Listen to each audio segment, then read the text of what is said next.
Hello, everyone. Welcome back to the Learn English podcast channel, your fun little corner of the internet. This is your 8-minute English podcast series hosted by me, Nathan. We're super excited to have you join us once again. Today, we're talking about something we all have to do, introducing ourselves. Have you ever been in a situation where someone says, "Tell me about yourself," and you're just like, what do I say? Don't worry, it's easier than you think. In this episode, I'll help you feel more confident when you introduce yourself. We'll talk about what to share, like your name, job, or hobbies. And remember, you don't have to be perfect, just be yourself. For this episode, we've prepared a free PDF full of vocabulary and helpful tips for you to explore. Make sure to check it out. In the next part, we will listen to a conversation between two strangers getting to know each other. After that, I will sum up the steps to introduce yourself to others. By the end, you'll be ready to introduce yourself like a pro. Now, let's get started.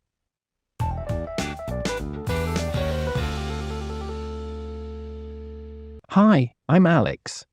Nice to meet you. What's your name? Bonjour, Alec. I'm Ivy. Nice to meet you too.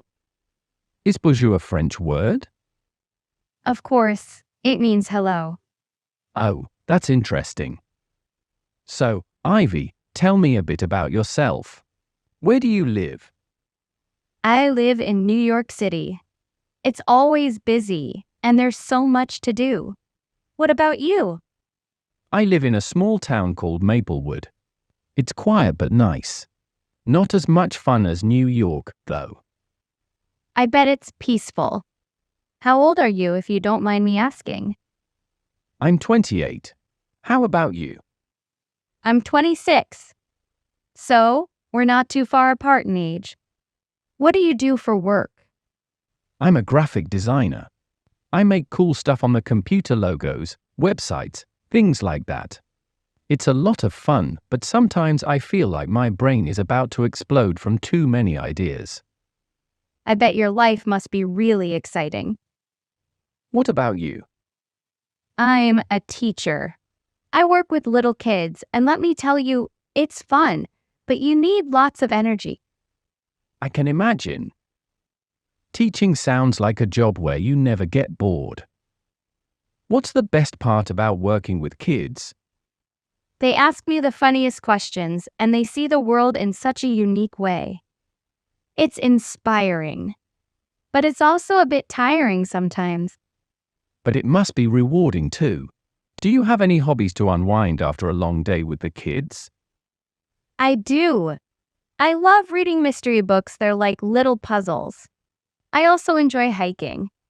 Being out in nature helps me relax. And I'm pretty good at cooking too. I once cooked for 10 people, and nobody got food poisoning. That's definitely a win. I'd love to try your cooking someday. How about you? Any hobbies? I love painting, and I play the guitar. I'm not in a band or anything, but I enjoy making music. It's a great way to express myself, just like painting. That's so cool. Music and art sounds like you've got a lot of talent. What's something you're really good at?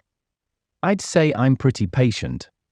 It helps with designing because you have to keep fixing things until they're just right. I can see that. Patience is a good strength to have. What's your strength? I can stay positive even when things get tough. That's such a great quality, especially as a teacher. I'm sure the kids love that energy. Do you have any fun stories to share from your hiking adventures? Well, once I got lost on a hike for hours. It was pretty scary at first, but I found my way back using just the stars. I felt like an explorer from an adventure book. It was kind of cool looking back on it. Wow, that's awesome. Not many people could do that. Thanks. How about you? Do you have any interesting stories from your hobbies? Well, one time, my painting fell off the wall during an art show, but people thought it was part of the display. That's funny. Art really does have a mind of its own, doesn't it? It sure does. This was fun, Ivy. We should chat more often. Definitely. I had a great time getting to know you, Alex. What do you think about Alex and Ivy's conversation? Does it give you enough information? In this part, I will sum up the basic steps to introduce yourself if you don't have time to listen to the conversation. Let's start with the basics. When you introduce yourself, the first things you should share are your name, age, and where you live. For example, you could say, "Hi, my name is Nathan. I'm 24 years old and I live in London." Simple, right? It's all about giving people a little bit of information to start the conversation. Next, let's talk about what you do. Do you have a job or are you a student? This helps people understand what you're interested in. You could say something like, "I'm an artist. I love drawing everything around me." Or if you're a student, "I'm a biology student in my last year of university." Now, let's make it more interesting. What do you enjoy doing in your free time? Hobbies are a great way to connect with others. For example, you might say, "I enjoy playing basketball and watching movies." Or, "In my free time, I love baking cakes and reading novels." Sharing your hobbies gives people a glimpse into your life. Next, let's talk about your strengths. Everyone has something they're good at, so don't be shy to talk about it. Think about a quality that helps you in your job or studies. For example, "I'm really good at managing my time," or "I'm great at making people laugh." It's not about bragging. It's about letting people know what makes you unique. Now, this part is optional, but it can really make your introduction stand out. Share a short story or a fun fact about yourself. It's a great way to make people smile and remember you. Let me share my story. I once tried to make my own pizza at home. It ended up looking like a flying saucer. My friends still laugh about it. All right, let's keep it short and sweet. Your introduction shouldn't be longer than 1-2 minutes. You want to share enough to be interesting, but not so much that people lose focus. Finally, the most important tip: practice. Try introducing yourself in front of a mirror or with a friend. The more you practice, the more comfortable you'll feel. And soon, you'll be a pro at introducing yourself.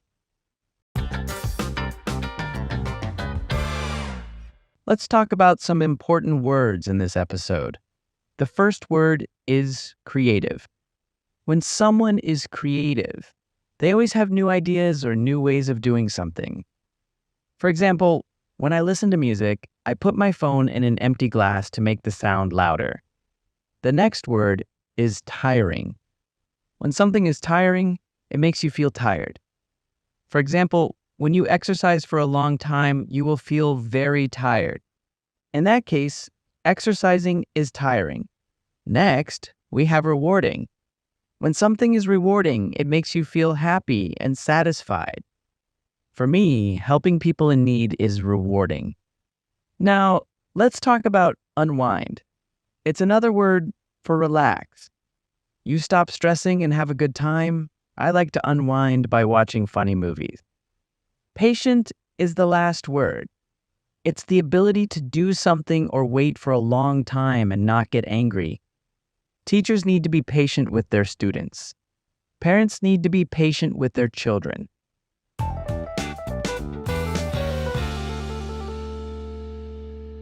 Now, let's look at 2 questions about our topic. The first one, why is it important to introduce yourself to new people? It's important because it helps people know who you are. It also starts a new friendship or connection. The second question, what is the hardest part about introducing yourself? The hardest part is sometimes feeling shy or nervous. It can be difficult to know what to say about yourself. Please leave your comments below to let us know what you think. And this is also the end of our podcast. We hope that through this episode, you can gain more confidence to introduce yourself to others. If you feel like you're not a pro yet, that's normal. Just be patient with yourself and keep practicing. I'm sure the results will surprise you. Thank you for tuning into this episode, and see you next time.